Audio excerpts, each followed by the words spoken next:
wis genah udu iki. Ndara kok guyune kok nganti ngik-ngik. Wah, Ndara Janaka gundule atos. Kowe kok dadi Janaka kuwi Kakang Semar cangkeme sing apik. Iki ndaramu kok kowe. Kowe tendang modar kowe. Suarane ora pangling. Kakang Semar. Isih ketara Kakang Semar. Tetep ketok ya, Truk.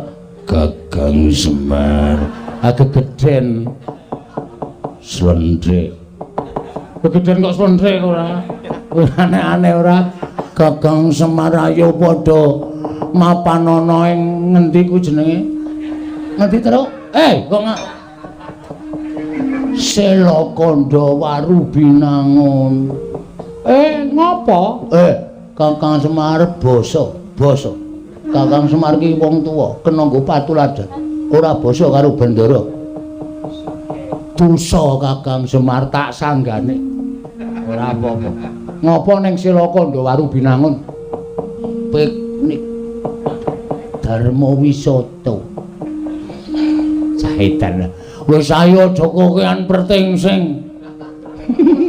Pertingsing ki apa ning embok ora arti. Sing sok muni pertingsing ki ming Bagong. Asli kowe. Ambok modar kowe ketrucut cangkeme ora.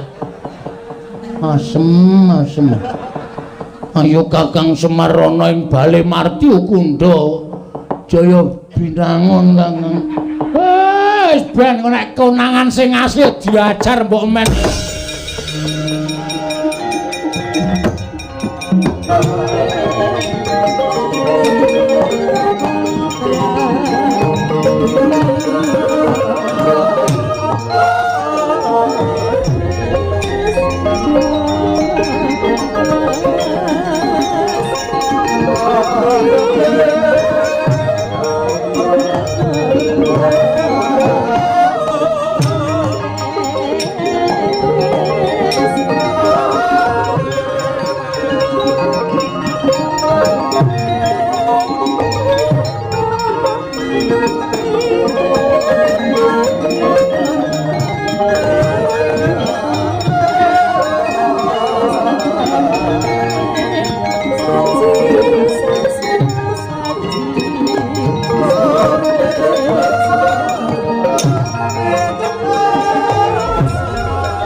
Saknyatane gonjang seret winangun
mapan mentring padukuhan Jurang Porong.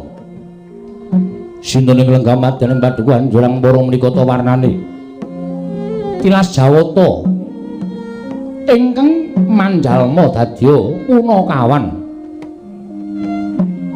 Awasta kira Togog ya Teja Mantri ya Sang Catugara ya Sang Tejamaya. Risa juga lenggah madaning bali wisma datanmu bah datanmu sik nampi sawanipun ingkang rayi nenggih Ki Lurah Sarawita ya Ki Lurah Bilung Dadogora kapaning kalih Ki Lurah Togog ya Ki Lurah Catugara mulat sawanipun ingkang rayi sawetawis ingawi nyaket pisawanipun Ki Lurah Bilung Sarawita arsa ngrukming Dewi Lurah Togog Catugara dadya kemangkon wijining pangandika ing dereng kababaring lisan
kembang popong teratebang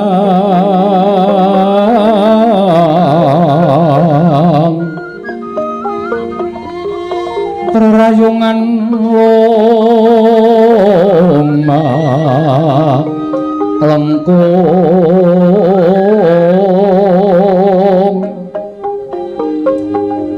tumalong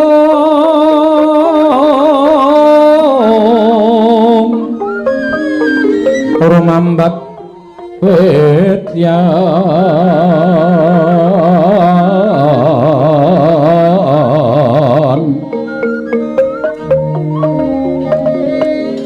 wesemu kang mawor raras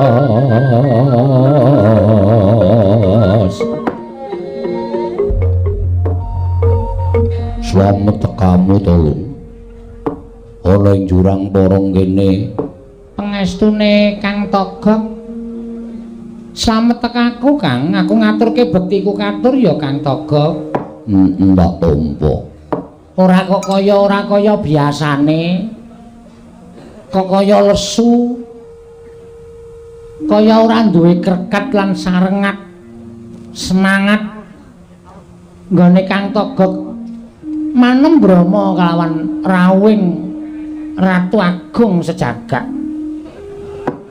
ora leman lu ya pancen bener awi janjane lagi ngeloko lah ngapa ora kok kowe kok saiki kok aleman kok rupamu kaya gendut dalang cong waidit Ae karang ya tukule rambut ki ora ajet. Niki ora apa-apa malah tambah bagus. Lah iya, lah ngapa? Jarene dina iki kowe ngangseni karo aku golek bendara anyar, golek Raja Sabrang didadekke bendara men penguripane iki lancar. Jane ngono. Lah kok ora sida, kok malah begogok ning ngarep omah. Aku ki ora mikir karo awakku. Lah mikir apa? Prasaja wong kancamu ki ya ming aku. Nek kowe duwe bot repot ya mesti tok kandhake karo aku to, Kang. Semono uga nek aku duwe bot repot ya tak omongke karo sampean, diudari bareng-bareng. Ora kaya biasane anggere muni golek juragan anyar iki kowe mempenge ora jamak-jamak. Lah kok saiki kok nglokro iki jane sing tok pikir apa? Ora kaya biasane aku ki kok gagas impen ya lho. Impen apa? Impen sing ana magepokan karo sedulurku sing wis suwe banget ora tau ketemu. Kowe ndek sedulur to? Duwe no. Sapa? Sedulurku ana ing donya iki jane ming siji. Sapa e? Ya kuwi Semar. Lho. Semar kae sedulurmu to, Kok? Kae adikku. Kowe ayo. Mula kok nek Petruk Gareng Bagong ketemu aku kok le mreteli sandangan sak penake dhewe. Ayo kaya ngono kae pambegane anake Semar.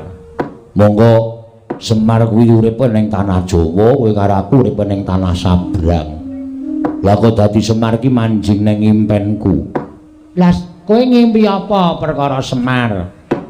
Tanpa kanyono-nyono Semar ki kaya numpak prau. Lho, ana Sumatera apa? Ora. Lah kok numpak perahu? Semar numpak prau, aku ngawat-awati saka pinggiring segara. Ora nganti kanyono-nyono prau kena ombak gedhe, Semar kendang kapran condang aku bengok-bengok. Sak seru-serune merga weruh Semar digawa dening bantering alun. Ning Semar wis ora ketok, kaget aku nangis tangi turu ngantian. Mongko ora tau ketemu lah kok dadi bareng aku ngimpi babakan adikku lanang Semar kok nganti mbrebes mili. Impen kuwi werna telu, Gok. Titiyani, Gandayani, Puspa Tajem utawa Kacitra, Kasudarsana, Kadara Dase. Impen Titiyani kuwi wancine jam 09.00 tekan jam 12. Kuwi mung wong duwe pepinginan sing ora klakon tegese wong nglindur, wong ketonto. Upamane kepengin tuku penganggon mongko urung kelakon nganti ketonto kegawa ning ngimpi kuwi jam 09.00 tekan jam 12 Titiyani.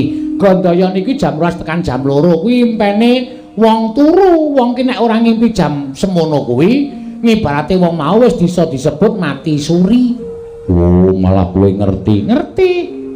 Lah terus impen sing pungkasan ya kuwi Puspa Tajem utawa Kadara Dase kuwi jam 2 bengi tekane jam 4 esuk. Kuwi impen sing bakal ana maknane. Aku ngetangi gregah kuwi wis krungu kluruking jago. Lah nek ngono impenmu kuwi klebu impen Puspa Tajem utawa Kadara Dase. Kuwi impen sing ana maknane. Terus maknane apa? Lah kuwi sing aku ora ngerti wong aku ora nggawa bukune. Monggo biasane aku ki nek ngimpi mesti tak tileki nggon buku. Nek ngimpi segara kuwi ya paling ora 0. Terus nek kapal kuwi 4 ya tukunen bolak-balik. Totok mudar ora. Wong impen kenalan kok malah disambung rapet ki sing ora-ora. Lah aku ya ora dong kok. Ning saya suwe kok atiku saya melang-melang kaya ninggal jejabang nepi ning Balumbang. Ku geneng apa-apa ya, Lung. Lah wong ado puruke kok kowe iki arep ngopo? Umpama kowe iki tekan gone Semar, arep tetulung karo Semar, ya wis kesuwen to, Gok. Wong tanah Sabrang karo tanah Jawa ki dadak liwat segara kok aneh-aneh. Mbok ya wis ora usah gagas sing werna-werna, gagas karo uripmu lan uripku ayo golek juragan Ratu Sabrang sing anyar terus diderekke. Wis ngono wae, netepi karo kewajibane awake dhewe urip ning alam padang minangka dadi batur sing tukang tutur-tutur karo bendarane awake dhewe yen ana tumindak sing ora bener. Kuwi kewajibane awake dhewe ora usah dadak aneh-aneh. Lah iya. Ning kok atiku ora kepenak, atiku krasa ora jenak. Ora sato gagas, wis to. Nek tok gagas terus-terusan malah ora prayoga kedadiane. Wis saiki ngene, budal kowe arep ngajak nendi, ayo tak derekke. Perkara impenmu kuwi sisihna saka rasamu. Mengko nek kesuwen kowe karo aku ora netepi kewajiban malah ngrekoso. Napa duka saka dewa malah ora kepenak uripe awake dhewe lho, Gok.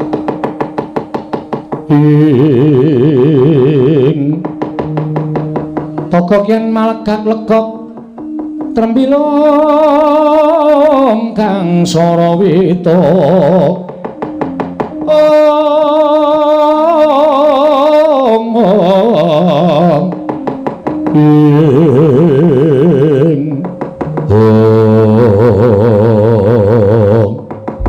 dereng ngantos bidhah iku togok tuwin ora bilung kedadak ingkang mletek bener saking katebian nyumurupi lenggah iku ora togok Cantugoro. Nah, candak kowe wae. Aja kaget wae aku sing teka, anakmu lanang anake Semar Bagong wae. Aku sowan ya wae togok sayangku.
Satri gumulung mangrempak ing wadya makiri rero nanggana magawe gelarira wang-wang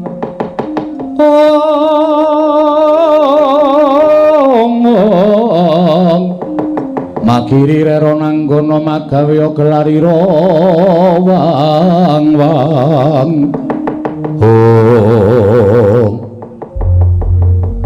iki ora pangling rak Bagong to. Wae. Lho kok tekan kene. Ngrekoso goleki alamatmu iki. Ning nyatane tekan kene. Aku ngaturake sembah pangabekti kula. Ku katur ya, Wa. Ya tak tampa. Wah, edan kowe tambah sugih. Ya mergo saka le nyambut gawe nderekke ratu-ratu sabrang. Ora ling lho, lek musuh iki nyutu ya mburimu kuwi to, Gok. Ora ngawur iki Pak Dimu mbilung. Wah, iku brengos barang saiki. Samet kowe, Gang. Samet, Pakde. Ya syukur. Karo sapa dhewe? Lah kok dhewe kok dulur-dulurmu ora tok jak tilik karo Pak Dene. Sepisan aku tilik kawidadane Siwa Toga. Angka 2. Kowe ndedet ora kok? Kok tekan dhuwit. Kowe sandangamu teng gebyar ngono ketok nek saiki wis rada mukti. Mula nyambut gawe sing apik. Nyambut gawe apa wae iki ditemeni, ditenani. Mergo kuwi bakale awuh rejeki. Nek kowe entuk gawean nyambut gawe mung tok sepelekke arep nyambut gawe apik kaya ngopo ya rezekine bakal rendet. Nek nyambut gawe saanane ning ditenani kuwi bakal awuh rejeki. Matur nuwun wejanganipun Siwa Toga. Yo. Lah terus kowe mrene arep ngopo? Wah. Aku arep nangis, Wa. Lho. Arep apa? Arep nangis. Nangis mergo Kowe tak omongi ya, Wa. Iki mau omahku geger. Geger mergane Aku ki rak kepengin bangun wewangunan kanggo srana ngundhake penguripaning para masyarakat. Lah sranane kudu ana syarat srana sing winastan kayu Dewandaru karo kayu Jayandaru. Heeh. Siwa ngerti? Ngerti kuwi papane ning kayangan.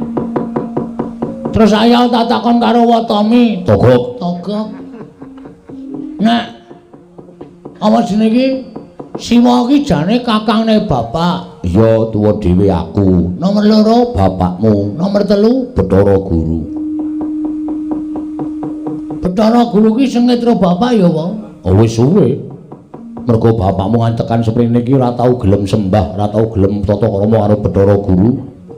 Ya mergo bapakmu ki mendem rasa mangkel karo Bathara Guru. Nek jane aku dhewe iki ya mangkel. Mergo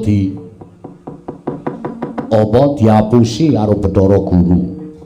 Nganti saiki guru dadi dewaning para dewa iki mergo aku disingkirke ning jagat karo bapakmu. Wah, bener. Heeh, terus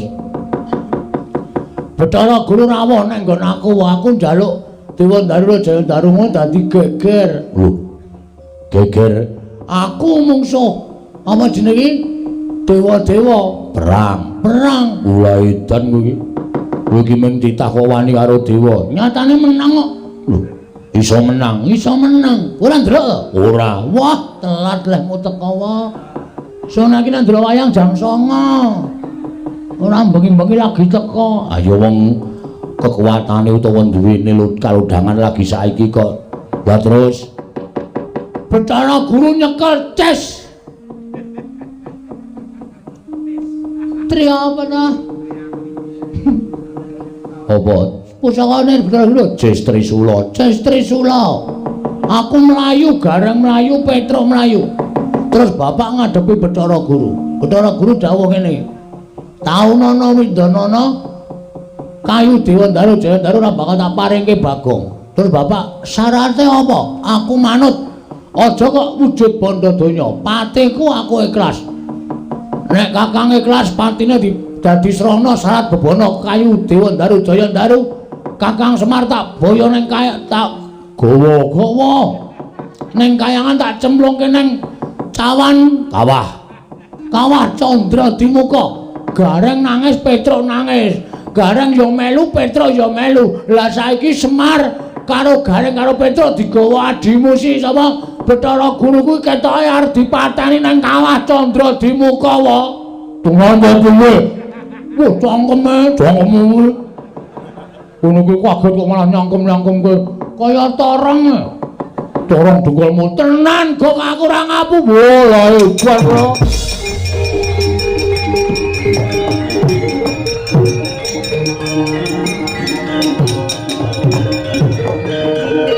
Oh, lha wis prayoli jan manik maya kuwi piye to ya? Karo kakane kok isih sengit kaya ngono kuwi. Lah terus piye, Gong? Lah, aku rene iki aku arep nyuwun senjata pitulung karo Siwataga. Gandeng kowe kakangne bapak.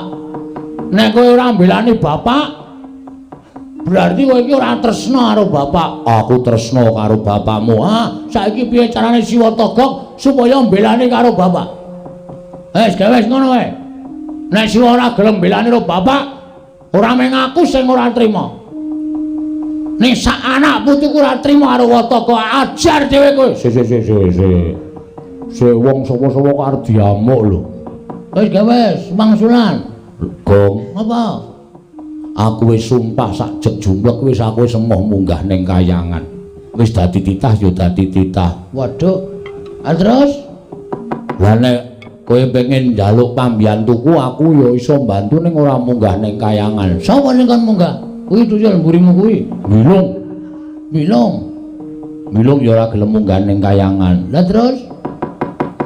Kowe wae munggah ning kayangan. Wah, tak suwek tenan lambemu wae. Aku iki njaluk pambiyantu kok malah kon munggah ning kayangan. Sranane kowe tak gawe supaya gampang mlebu metu kayangan. Sranane piye? Kowe tak gawe wujuding titah sing gampang mlebu ning kayangan. Sapa kowe? Ning kowe gelem ora? Gelem, waton aku iso nyelametke bapak. Tak gawe tak salin wujude bendaramu Madukara. Ora guyon lho, Gek. Serius. Tenan. Aku dadi Ndara Janaka. Heeh. Iso apa? Lho, iso. Apa dianggep aku ora duwe kasekten apa piye? Senengke tenan. Tes ngono. Lho. Padake corong ora. Senenge ndelok cangkemmu kok. Cangkemmu kuwi. Karo padene kok nyangkem-nyangkemke ora. Sagu ora. Sago. Nek sagu toto-toto. Carane piye? Merem. Hah? Merem. Engko nek bablasan turu, Aja turu. Merem ngampet ambegan nak cipta. Engko nek dadi Raden Janaka kowe mlebu metu kayangan ora ana sing ngelikke mergo Raden Janaka kuwi biasa mlebu metu kayangan. heeh, aku ya biasa mlebu metu. Lah iya. Ning ora kayangan. Iya. Sanane nek aku. Lah iya. Wis tak cipta ya. Heeh. Kok tak munggah ning kayangan? Ya. Engko nek tekan kayangan tanjine karo Bathara Guru. Nek perlu tak nehi kekuatanku kowe iso ampuh kegila-gila. Asik. Nyenengke tenan iki. Jame tak peke kok. Aja. Anggere ngalem kok njaluk. Apa-apa arep dijaluk apa? Waduh, untune dibehel. Gleleng tenan. Wah, gaya tenan saiki jan kemajuan iki. Ya wis men karang ya. Karepe mbok dimu. Mbok dhewe isih berapa? Isih. Tak peke. Lho. Apa-apa arep dijaluk ora? Wis gak gawe dadi gawe aku. Tak gawe kok aja kuwatir.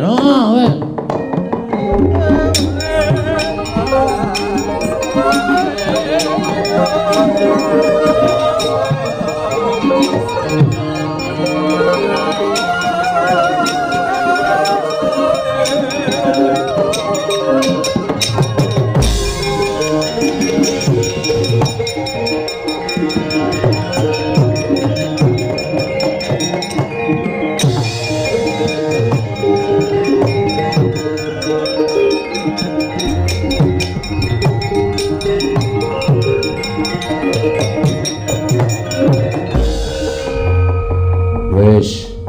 Apa ora gleleng nek wis ngono kuwi? Maksude Kowe iki wis dadi Janaka.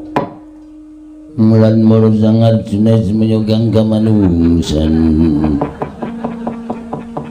Ora aneh-aneh kok malah aku dhewe malah nek weruh rupane kaya ngono. Bagus ora jamak. Togek. Lah suarane ketara. Wah, jan angel nyuarake Ndara Janaka iki. Coba nyura toko ngono togek kekasaran. Togek. Palusen. Togek. Coba digedhekke sithik. Ucel-ucelen. Patune lho kowe. Suarane larak ngono. Togek. Ah, semono kuwi wis pas. Ndara Janaka Ana apa Togek? Tijo mantri. nggih. Niki Panakawan sami dibuta Bathara Guru. Panjenengan kedah nyelametaken. Iwang pikulun manik maya Togek sing wani mboyong Semar garing kelawan Petruk. Nggih. Aku tak munggah ning kayangan Togek. Monggo mawon. Sing isih tiket pesawat opo Togek? Andel ora, wong-wong sembrono kok dadekke satriya serius. Ah mesti ora serius. Togek. Pun gak minggah teng kayangan kula wis jeleh nyawang saya togak. Iwang pikulun manik maya ora nglepasake Semar Petruk lan Garing. Aku ingkang ora trima Togek. Tantrimanipun Raden Janaka Tak kon bayar 2 kali lipat. luweh. Wis arep munggane kayangan ya sakaremu ora ya sakaremu. Togek Wonten dawuh. aja ngono Togek, aja jeleh. Ulun berangkat saiki. Nggih pun ngatos-atos. Togek Nun. Janaka kuwi nek mlaku kudu nganggo gendhing. Mula wis iki. Iki mung arep ngrusak tatanan iki. Subuh Kasminto. Subuh Kastawa. Nalikane wah tembange dhewe. Ing dalu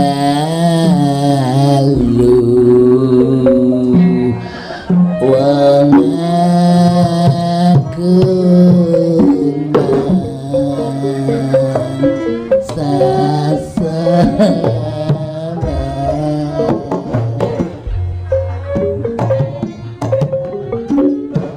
sirap kang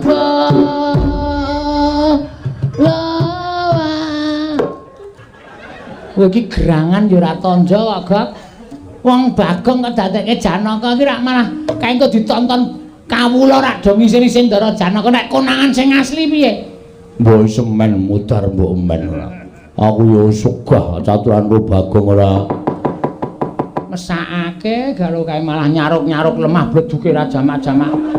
Joget kok kaya jatilan kaya ngono. Wis benengke wae ngono. Ndak ana apa-apa. Kowe karaku kok nampa duka? Ora, wis nek ora ngono ndak Bathara Guru tuman wae ayo awak dhewe mangkat golek juragan. Yo.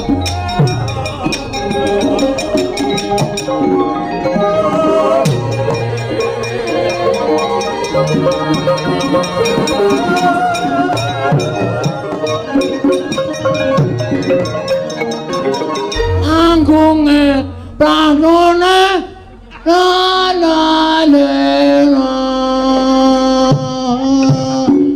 Perkelaper cawete mabur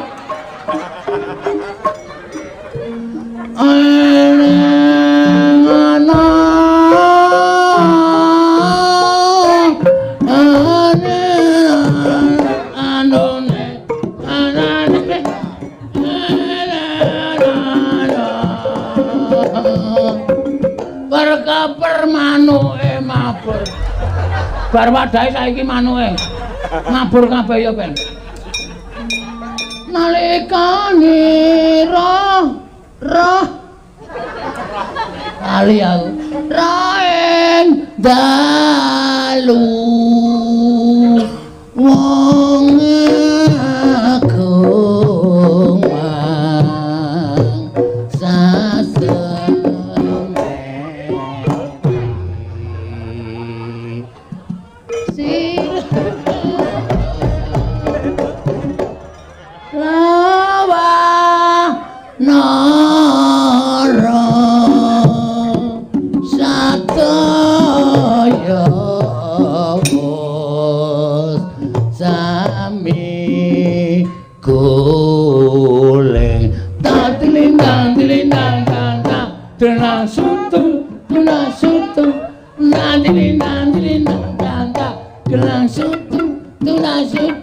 nyeneng-nyeneng ke wiyaga ki gampang kok. Mendora ngantuk. Pukulun. Lali aku. Yang berjiwatan. Boyo mirah boyo ingsun sun remet. Dadi mecot. Pukulun kula ingkang sowan wonten ing Kaliwangan Suralaya Pukulun. Kula ingkang abdi utawa tita pujangkara pun Janaka. Pukulun boten mangsulaken Kakang Semar Petruk lan Gareng. Kula ngamuk wonten ing Kayangan Pukulun. Mulat-mara Sang Arjuna semuanya kang kamanungsan liwat kene belok kiri lurus wae ora iso sulo Pukulun aja lali meneh Pukulun kula ingkang sowan wonten ing Kayangan Suralaya Pukulun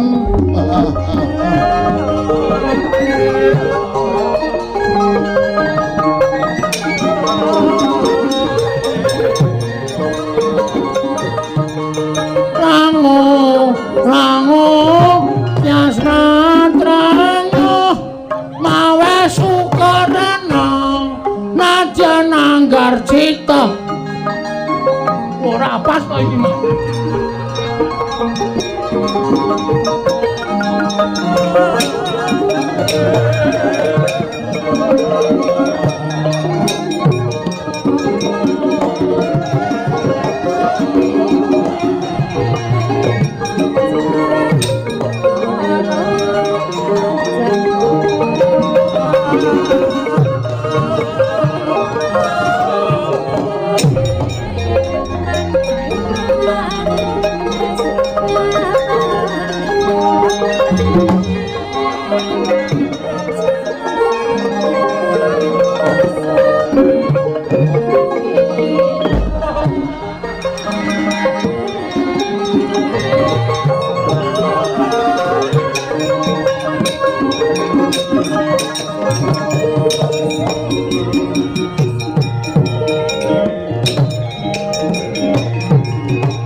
dalu aras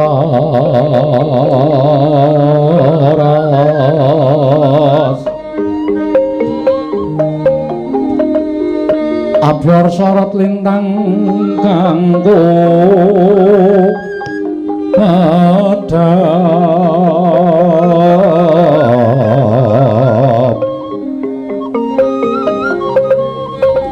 tete sonya matya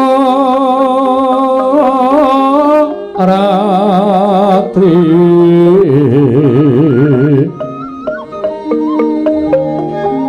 kumrang kandaning bos pita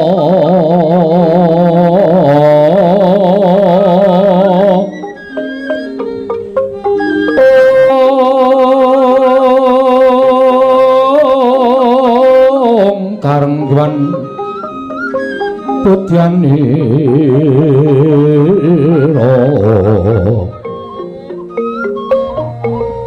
sang Dwijawara amrangang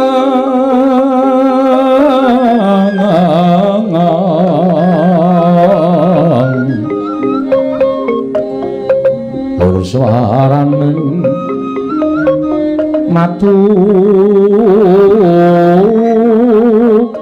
pronto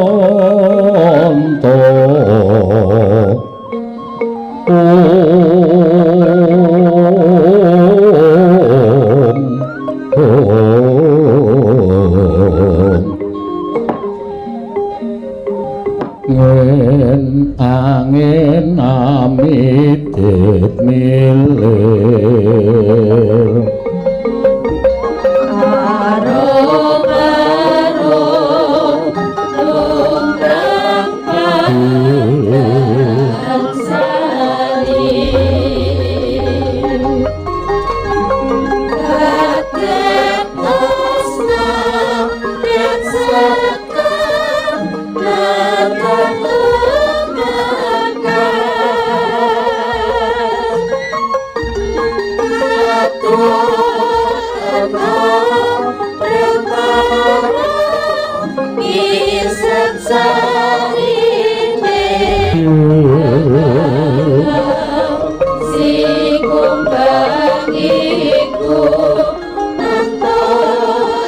Samarikaten mrayana semuriris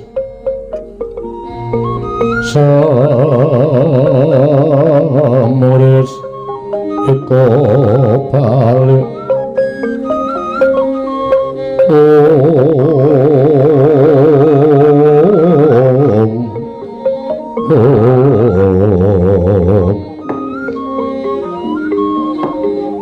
Kakang Semar, Kakang Badranaya. Lah kok kaget atiku Bathara Guru. Bareng tekan ngayangan bebandanku mbok uculi, anak-anakku mbok luari. Iki jane karepmu piye, Bathara Guru? Kakang Semar, sepinten kalepatanipun ing Rayi Tadah Wadana. Kula ngramau silepat lan menapa ing sampun kula aturaken dhateng ngersanipun Kakang Nayantaka nalika wonten ing padukan mring apus kawit.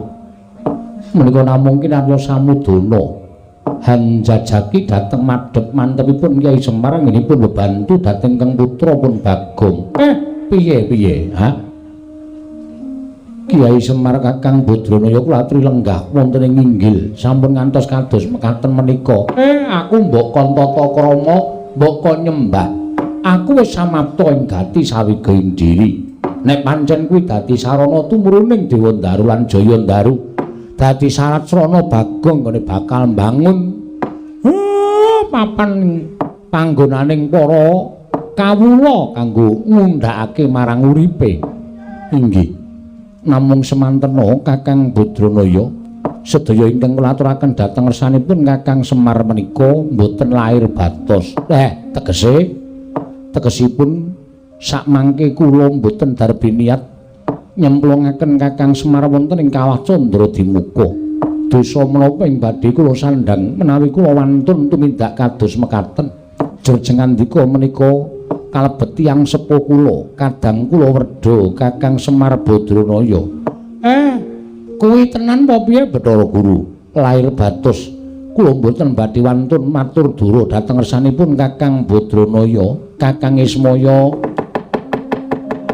Semareka den prayitna samuriris eka balik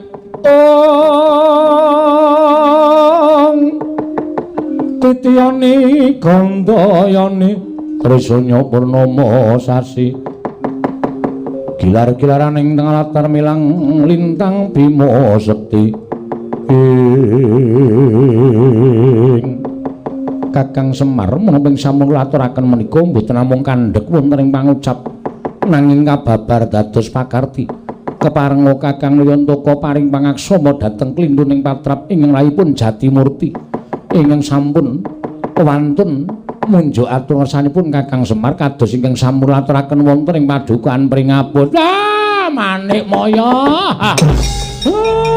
Dike. Ora ngira babar pisan.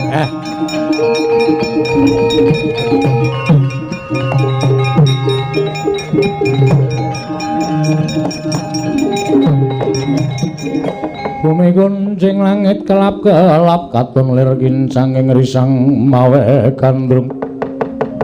Sabaran katulo wukir moyak mayik saking dias baliwur. Ora nyono lah kok semono. Semono becik ing atimu karo aku.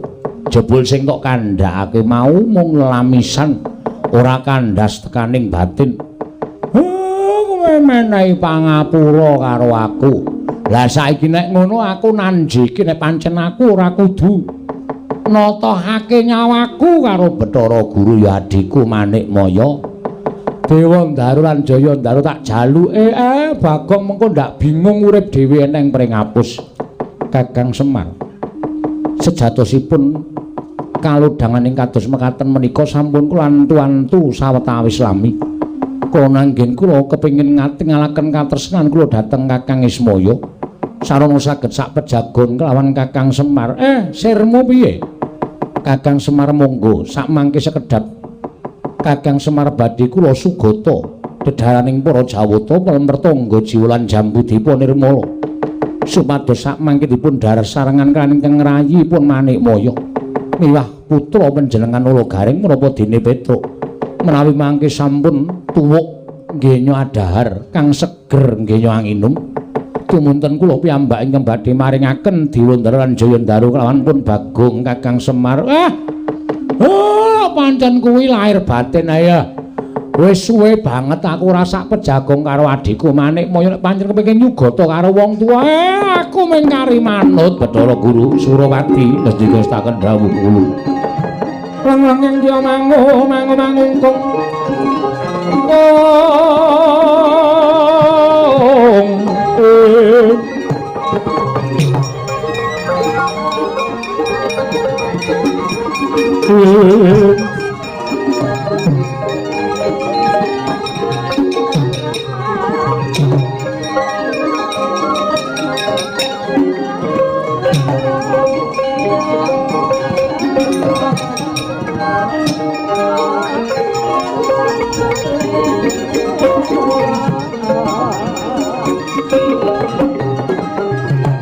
Kakang Badranaya, piye? Pasugatan dedharan sampun kula aturaken. Monggo Kakang Semar, kula aturi ngrahapi ing langkung sekeca. Iki tenan to? Inggih, lahir batos. Gareng malah kabejan sing tinampa awake dhewe iki lho. Diajak kembul dahar bareng karo Manik Maya. Waduh, kanugrahan yatra wah. Ya ning pelempertangga jiwa karo Jambudipun Nirmala reng. Wes ora apa-apa sing penting iso dahar bareng karo Iwang Pramesti Bathara Guru wis kanugrahan tumraping awake dhewe. Lah iya. Sentuk lilahmu kula semanggaken dhateng Kakang Badranaya. Kocap kacarita. Tan Grahita Lurah Semar nampi pangandikanipun Iwang Pikulun Jatimurti ingkang manis manuhara. Satemah dhateng Grahita lamun pelempertangga jiwa Jambudipun Nirmala. Wis cinampur wisa racun ingkang niwasi. Duwidin dahar dening Kelurahan Semar Badranaya, Kelurahan Alagareng tuwin Kelurahan Petruk. Lak Kapidara, wana kawan ketiga datane nget Purwodasina Anjala Kepati Wang Pikulun Kaneka Putra.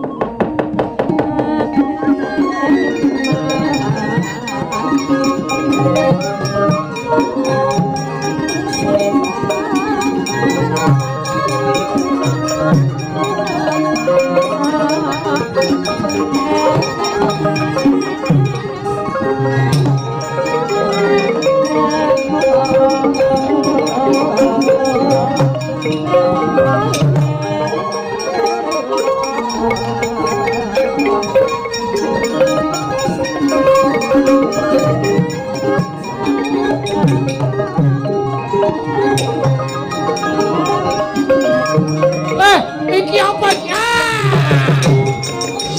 Wah! Waduh! Wah! Wah, putih berkati.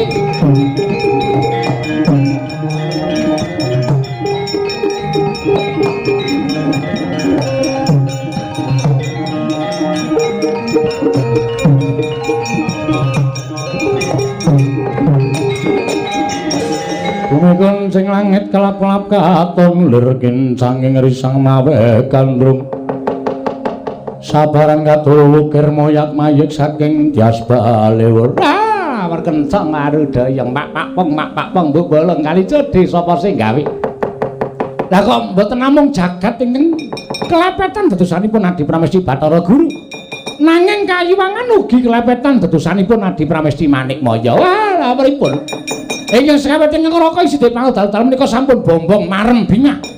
Dene Adi Pramesti Bathara Guru sampun gadahi sloga ing kados mekaten. Lah kok tinemunipun menika namung ngatur dara.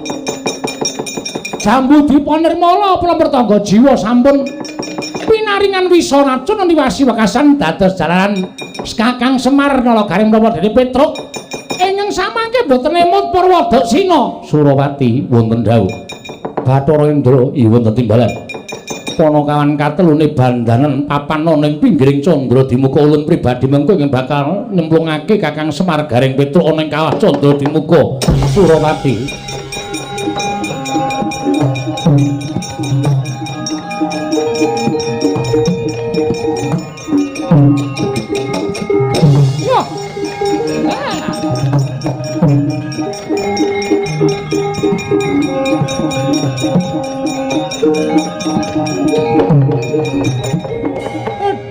Das pundi tadi lah kok mekaten makatenipun Adi Pramesti Bathara Guru.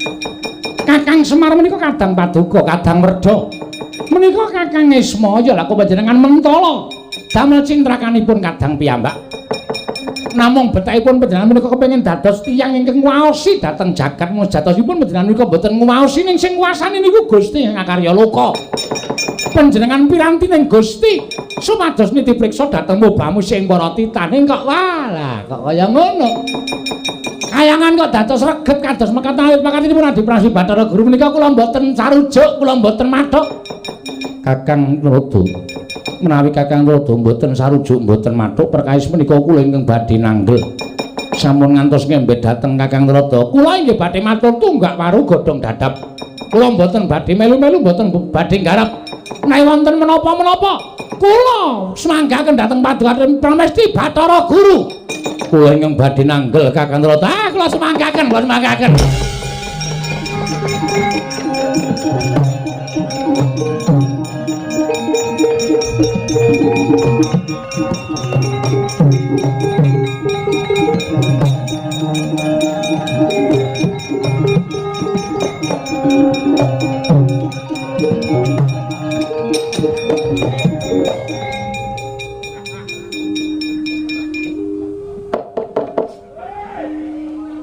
Kula nuwun pukulun Kakang Rada menawi wonten tiyang ingkang badhe minggah titah ingkang minggah wonten ing kayangan kula sumanggaken ampun kejak omong kali kula lho kok ngaten nggih panjenengan ora iso dikandhani ora iso dielikke nek wonten menapa-menapa kula sumanggaken sinten ingkang wantun minggah dhateng kayangan Kakang Rada monggo dipun presani dipun presani kemawon.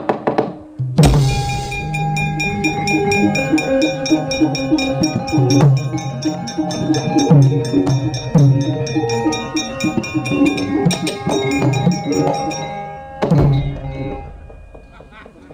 Rada, menawi kok malah wonten watu ingkang dipununcalaken wonten ing kayangan.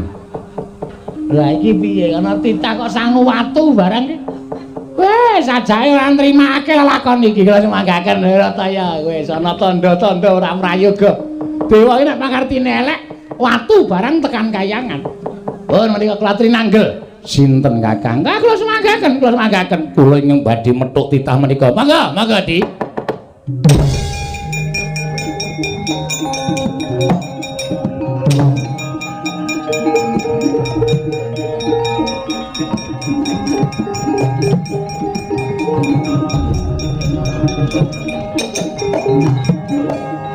Migunjang kancing langit kelap-lapaton lergin sanging risang mawe gandrung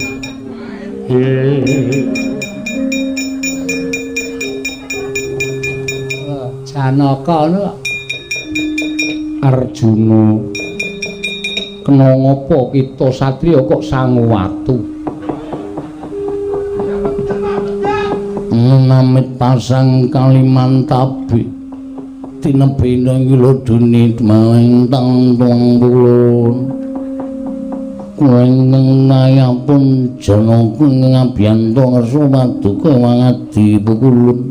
Ya Arjuna saka ngendi Janaka? Saking Sregin. Kok diarura kowe. Kok nek tumindak elek mesti ya Janaka kaya ngono Janaka model ngendi? Badararja saprapta kita miring sambikala tansah cinaketing panguwasaning Gusti Pukulun. Wis ora nyambung. Apa sebabe kita sowan Pukulun mugi dados ngawuningen wulan kepengker Pukulun dereng nyambayar kekirangan. Kakang Rada menika pripun? Kula sumanggaken ampun katuran kali kula. Janaka kok debt collector iki cara ngendi? Sasi wingi ora mbayar dengkule atos kuwi ora. Pukulun Arjuna kepiye? mekaten inggih. Nggih. Apa ing dadi sebabe Janaka kita munggah ana ing kayangan? Sepisan kula nyaosaken sembah pangabekti kula konjem ing Bantala Pukulun.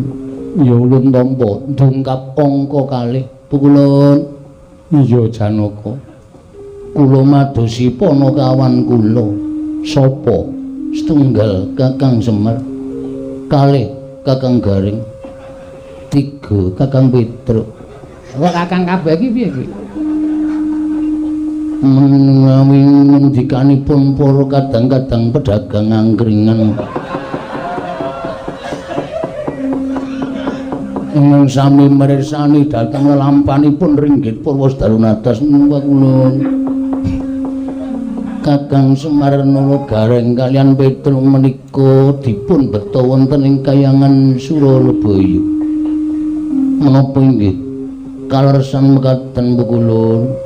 Kakang Rada Menawi Janaka nanjihaken dhateng pun Panakawan. Monggo, dasare Janaka sing duwe Panakawan iki Janaka.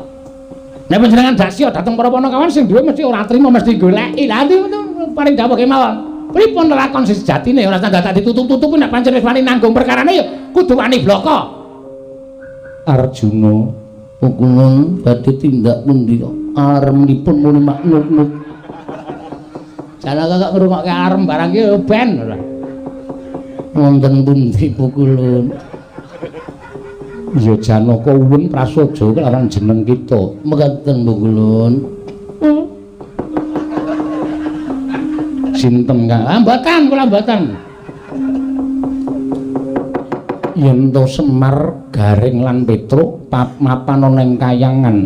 Sampun wonten pundi Pukulun? Kula sangat kangen kalian Kakang Semar. Kakang Semar ulun papan aku ning pinggiring kawah Candra Dimuka. Aduh Pukulun menawi kecemplung kados pundi Pukulun. Pancen sejatine niat ulun bakal nyemplungake Kakang Semar, Gareng lan Petruk ana ing kawah. Sebabipun menapa Pukulun? Sebab Kakang Semar wani lan panjenengan ulun. Lho kok mekaten Pukulun menapa boten dipun talisih ing langkung permati? Menapa lepatipun Kakang Semar Pukulun? Menawi Kakang Semar perjal kula mboten trima Pukulun. Menawi Kakang Semar sinomor kenayu kula mboten narimaken Pukulun. Iki kok suarane Janaka suwe-suwe kaya nduwer to iki. Balah ngara kok kaya tuk. Edan. Berarti Pukulun Ora kaya Janaka kok berarti barang. Pukulun badhe mejahi Kakang Semar Gareng kala Petruk. Iya pancen mengkono. Wiladal. Menawi ngaten dipun keparengaken kula nesu Pukulun. Nesu kok ndadak laporan. Jangan nek panjenengan nesu ora trima ora apa-apa, ngger wong Bathara Guru ya luput tenan kok. Iblis lanang kuku karepe.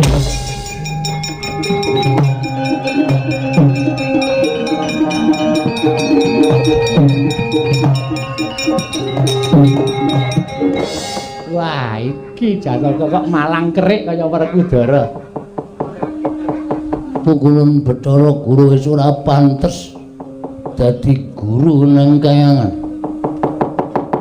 Pukulun Bathara Guru pakartine sak ngisoring dlamakan. Titah ora luput ora kleru. Teko arep tok cemplungaken ning kawah Candra Dimuka. Aku ora nrimakake Pukulun. Sampeyan ora mbalekke Kakang Semar Gareng Petruk ana ing jagat donya. Aku ora trima, aku ngamuk neng kayangan. Arjuna. Apa? Kita wani karo ulun. Sing tak wedeni apamu? Ora pantes Pukulun minangka dadi dewaning para dewa. Dewaning para dewa. Pukulun aku ora nrimakake. Ora mbaleke Panakawan kayangan tak gawe sungsang bawana balik guntur geni guntur angin. Arjuna sirnakno ora prayoga uripun ning alam pandha guntur geni guntur angin.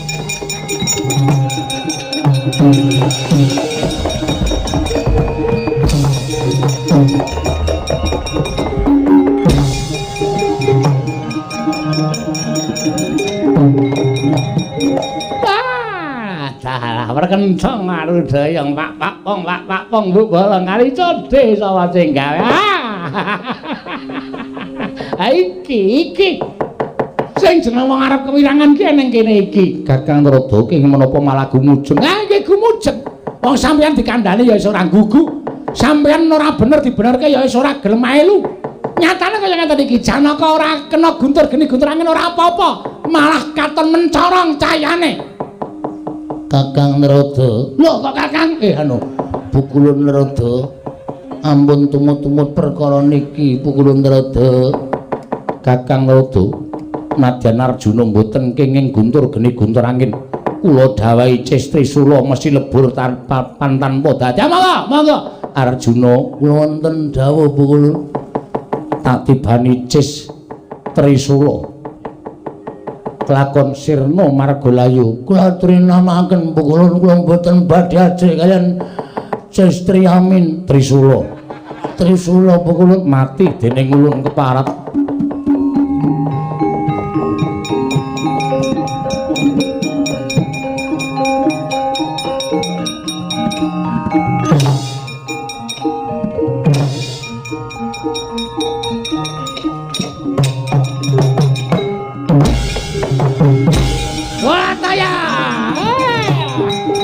Melayu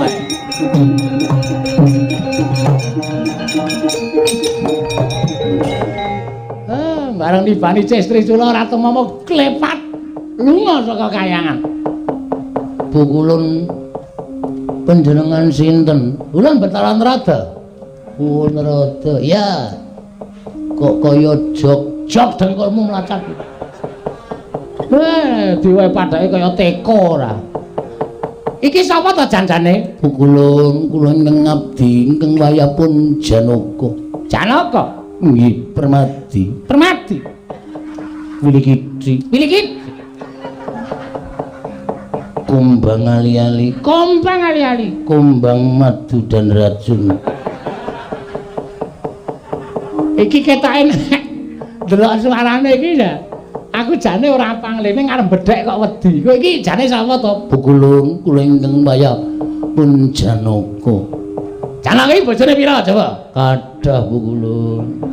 Sing didep ning Madukara pira? Yayi Sendrobo. Sembadra Sikandri. Sri Kandi Pukulun. Manuhara Larasati, Laras Pelok, Laras Lindro. Kaya gamelan ora edan. Iki Bagong to iki? Pukulun, sanes kula pun Janaka. Ora datang aku sih, Bagong ta. Pukulun. Bagong udo. Pukulun sampun kados mekaten. Ora ngaku ayo Bagong ta kowe. Heeh. Gua ajol sisan kowe. Kena iki lek ngampet omong ngerkoso e. Wah, trondolo. Lah entuk sandangan iki saka ngendi? Kula piyambak mboten mangertos Pukulun. Mergi kula dipun dandosi Siwatami. Tagak togo. Lah edan wis ben ngono kuwi nek ora ngono ndak Bathara Guru ora kapok. Pukulun, Piye? wong atuwa kita ulun wonten wong atuwa kula wonten pundi? Semar gareng karo Petruk. Inggih Pukulun. Diponton ning pinggiring kawah. Waduh, Kakang Semar. Kakang Semar. Aja kuwatir Kakang, aku ingkang bakal mitulungi karan kowe Kakang. Nalika ora gajek-gajek kendang.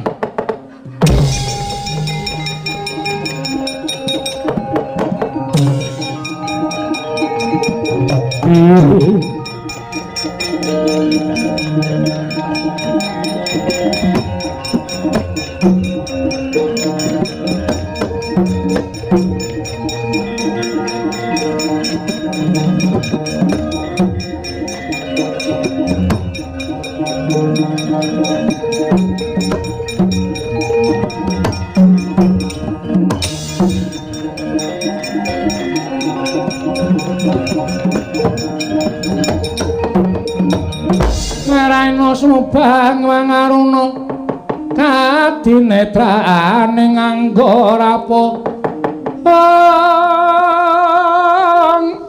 sataning kukila ring kanigara saketer kene donganing kunglir wuwuh sing pini panca. Kakang Semar, aku ingkang prapta Kakang, aku teka bareng karo prapta Kakang. Kakang Semar, kowe tak tambani tak grayang nganggo tanganku. Muga-muga waluya nirmala temajati jati temal nirmala waluya Kakang Badranaya.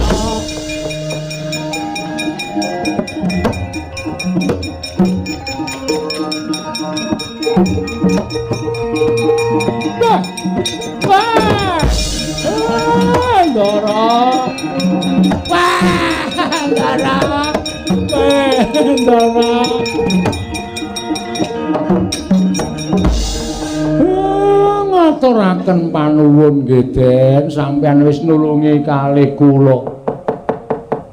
Ngaturaken panuwun Ndara wis nulungi kalih kula. Ngaturaken panuwun nggih Den, wis nulungi kalih kula. Ibu sepodo-podo. Sampeyan kok prisa kula teng mriki. Google Map. Napa niku? Kakang Semar, kowe aku ngerti wae kowe nang endi Kakang Semar. Nek kowe kena apa-apa iki aku mesti entuk kabar saka kantor pos Kakang. Yo kiai kok kaya udu yo rek.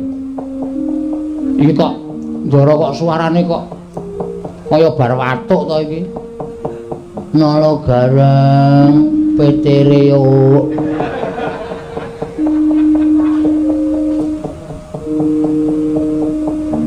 Den Apa? Ndara Apa?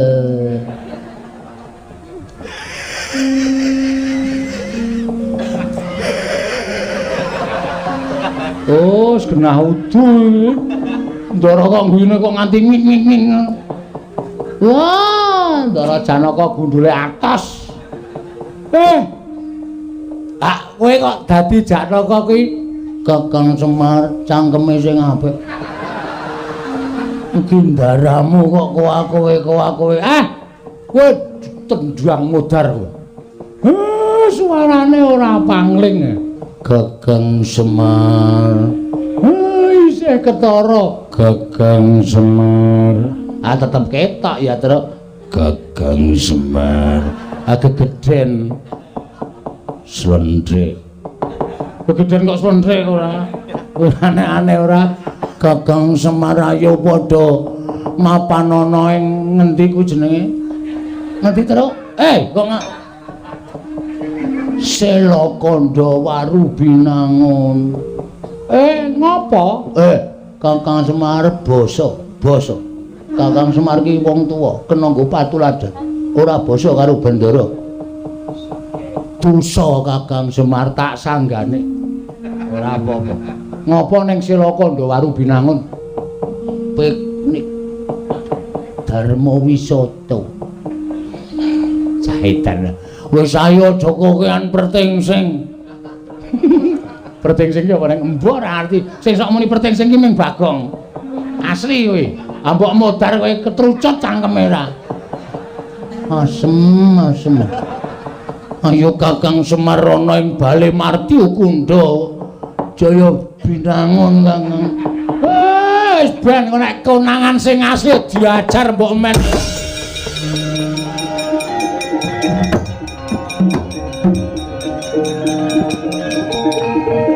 Iki ngapa ya?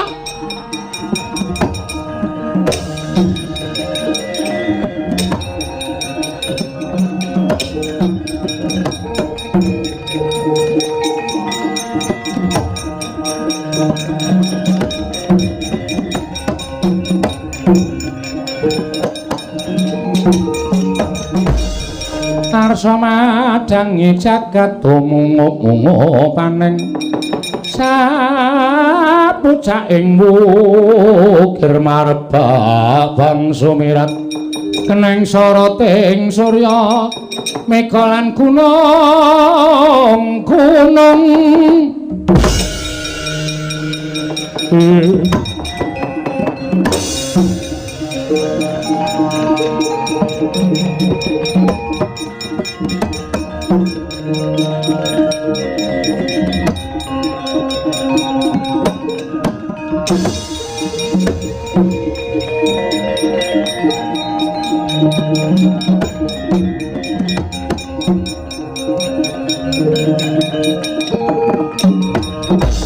Anggawa kan rom yuk gumulung mangung siring soto kulawa gambah hongge ora Arjuna ngunen maring adawu netepi kalawan pakendikaning Nyai Darmaji Ngamarta lamun Nyai Punta nyumpena kang sambung rapete kelawan Kakang Semar kula tumuli utusan karo aku karo Kresna kakangku supaya nyatake marang Karang Kadempel tinemune suwung ora ana apa-apa siji wae ingkang kemliwer iki ana ngapa Werkudara wah aku dhewe ora ngerti kula piyambak mboten mangertos lho sapa kae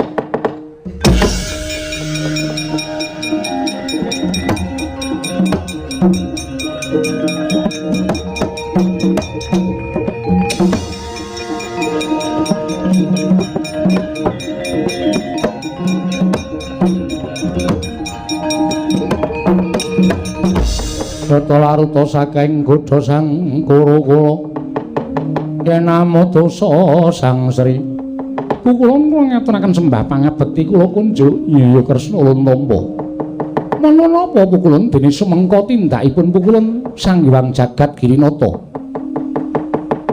ora memper temen ing atase sekawit wis gawe wiranging Sang Hyang Jagat Girinata. Nggone mapan ana ing Kayiwangan teka saiki mapan ana ing kene. Oh, Arjuna, Arjuna. Ora pantes sira darbi.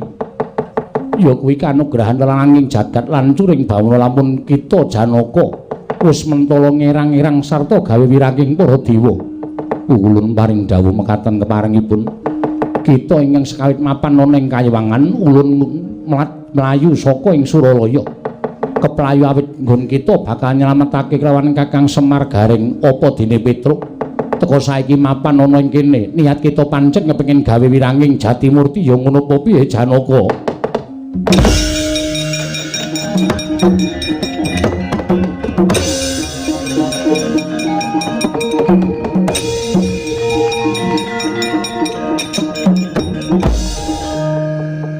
Toro, iya.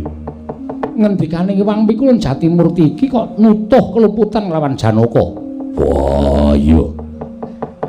Ngendikane ketok banget yen to Kayiwangan ana Janaka ning kene eneng Janaka coba to Janaka kae susulan dhisik. Yo.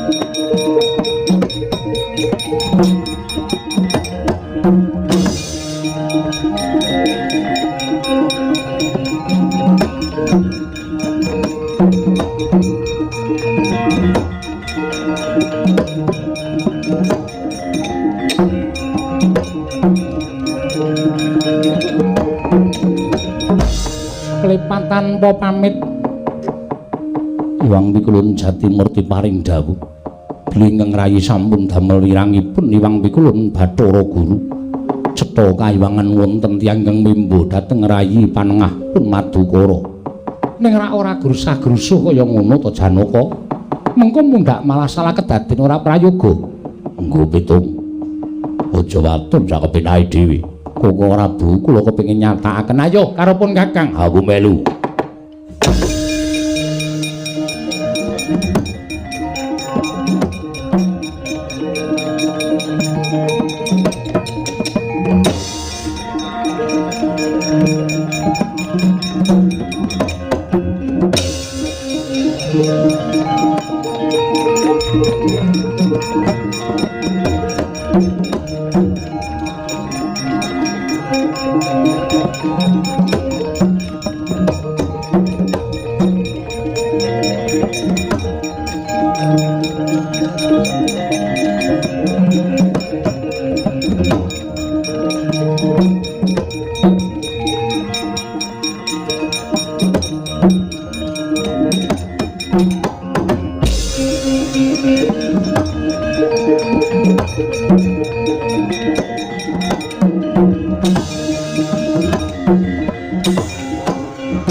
Ngendikanipun Hyang Jagat Giri Pratingkah bilih wonten Arjuna ingkang wantun ngembari kaliyan kula. Kok ora bu sampunipun pambengi badhe kula kendharat Janaka menika kosek aja kesusu. Kakang Semar ana Janaka sing mrene ngembari karo aku. Kakang Semar bakal tak kembarat. Apa? Kembarat. Ambok ke timur. Bareng mataku kelilipen gareng. Kelilipen apa? Kelilipen kewan. Mbok kelilipen pacul. Bareng yo sia-sia ruasine ora. Sopo iki Nalendra? Takon karo lho kok sik to? Kowe iki Janaka kok ora ngerti karo aku ki piye to? Oh iya Dik. Iki sinuwun Prabu Sir Bathara Kresna. Wah, minggir tendangane. Kosek Werkudara aja kesusu. Iki Janaka lho. Koko Prabu kasinggihan mengaten koko petuk. Sinuwun Kresna kok ya ora paham-paham to ya. Aku dune paham kok. Pangapunten nggih, Den. Niki pancen mbuh kula kok ora ngerti dadi kaya ngeten iki pripun. Janaka ora gelem salin. Wujud sejati aja takon dosa tak panah. Nganggo Kyai Pasopati. Mati dening aku. Apa to anggap aku ora pasok saben dina? Kok ngene bake Kyai Pasopati ayo tandhangono Janaka kose wis to wis. Arjuna sabar, iki aku sing ngurus. Nggih kok ora purasah, kowe rasa nesu. Mboten. Yai Kaipe. Kepiye Kakang Kaipe? Ojo ketawa. Aduh arep karo adine kok guyu. Wis kowe ora usah dadak ndelik-ndelikke aku wis ngerti kowe sapa. Sapa aku ayo. Lho, tak batang nang ngene apa piye? Batangan nek pancen iso. Kowe ora Bagong to? Duh. Lho, Bagong wae. Kaya ngene kok Bagong takono masyarakat wayang kaya ngene iki jenenge Janaka.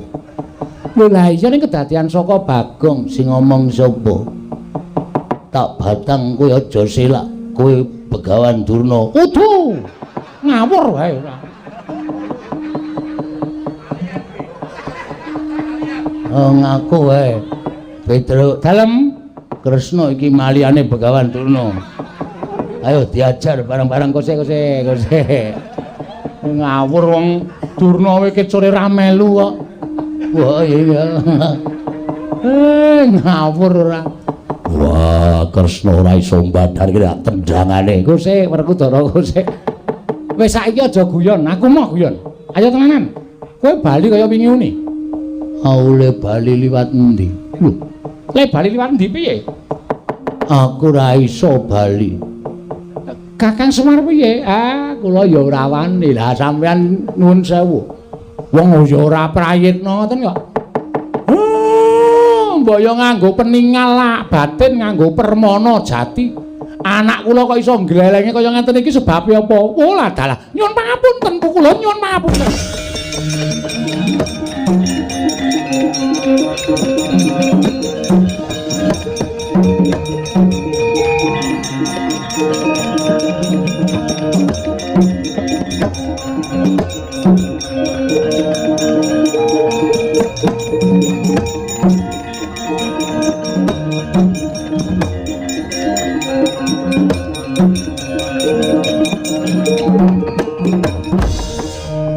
Sepinten ngalepaken kula Diagung Pangaksama Bu Kulun. Ya timba padha-padha.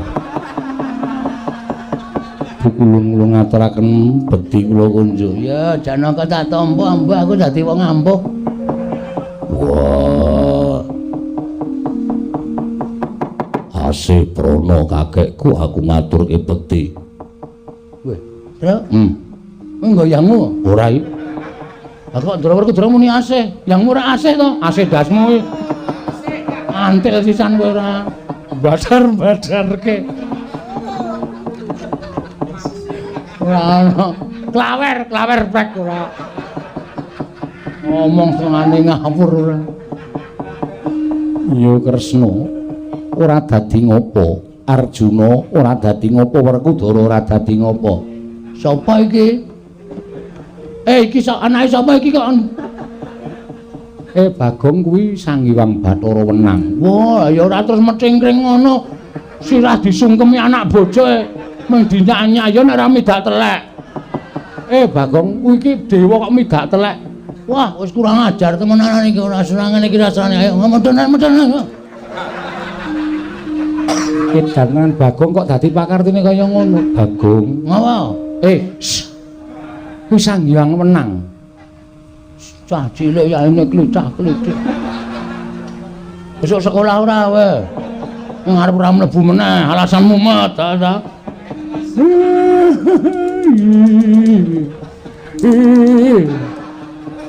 Bagong pancen edan tenan. Ulun ingkang momong lawan Bagong. Inggih Pukulun. Mula Bagong ora kena lelara sarta luput saka pepati merga saka ulun. Inggih Pukulun. Kresna wonten maring ajauh. Manikmaya kae timbalana mrene. Inggih ngestaken dawuh paduka Hyang Adi Pukulun.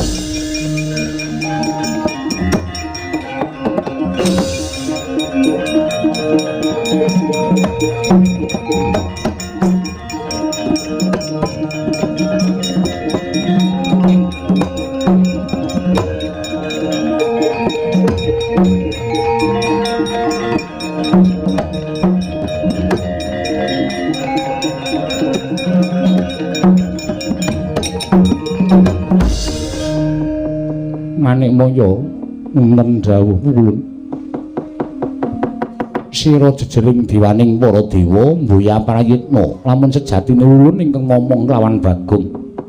Duk nalika Bagong munggah ing kayiwangan mapan ngrepat kepanasan ulun manjing sajiwa kelawan Bagong.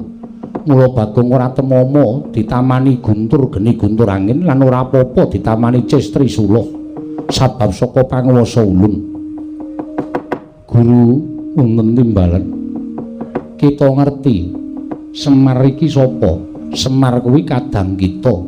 Monggo Semar kaningaya urip ana ing jagat merga saka okal gawe kita nggon kita. Tumindak dura kelawan wong atuwa kita ya kuwi Sang Hyang Tunggal. Nganti Semar kelawan kadange tuwa tinundung saka ing kayiwangan tumuli kita dadi diwaning para dewa. Apa isih kurang nggon kita nyengsarake kelawan Badranaya? Teka atmajaning Semar Bagong mung kepengin wujuding pusaka kayiwangan ya kuwi dreden tontonan kang aran Dewandaru lan Jayandaru wae. Ora kita keparengake yen pancen kita isih howel saiki ngene ulun ingkang dadi wakiling Bagong ulun ingkang nyuwun Dewandaru lan Jayandaru diparingake apa ora mbok wenehake apa ora ora wangsulan.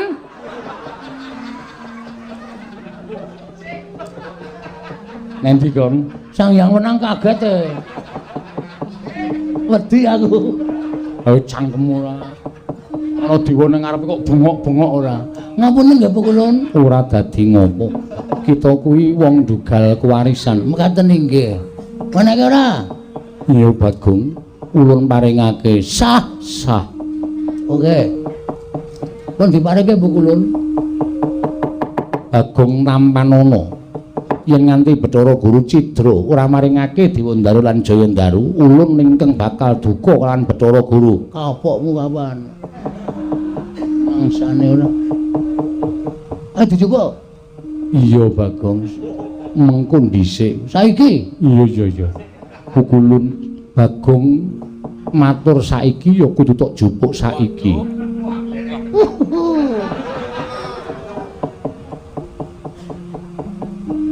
Inggih Pukulun monggo.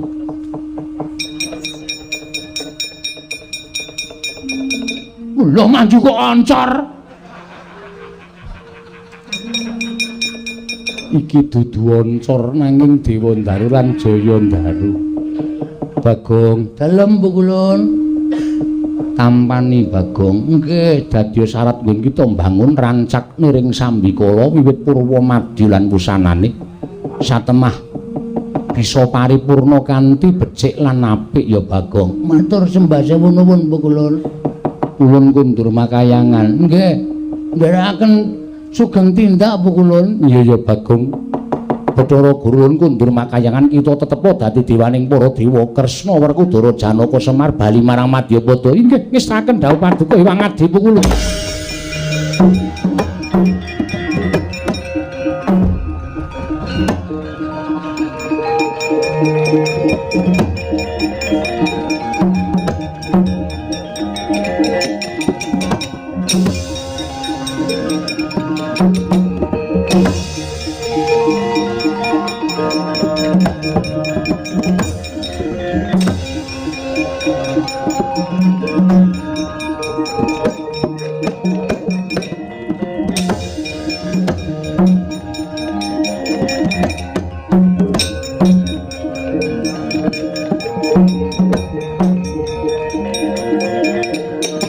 Thank you.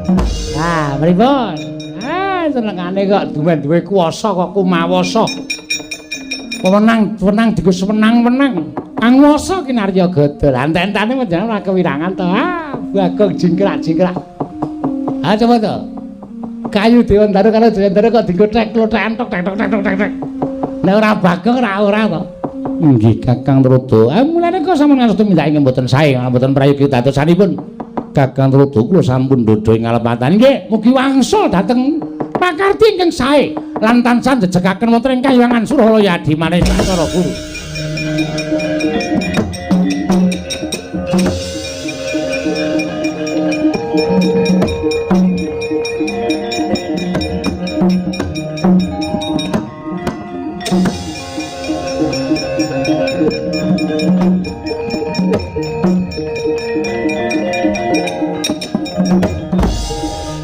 Sampeyan ajeng napa e?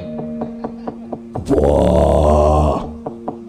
Kulawa dampyak-dampyak. Golek-golek seneng. Kurawa ke sore ora metu dampyak-dampyak. Nika karnaval. Oh ya wis ya. Ya manunggal teng omah kula miwiti mbangun Ndara. Ya Bagong.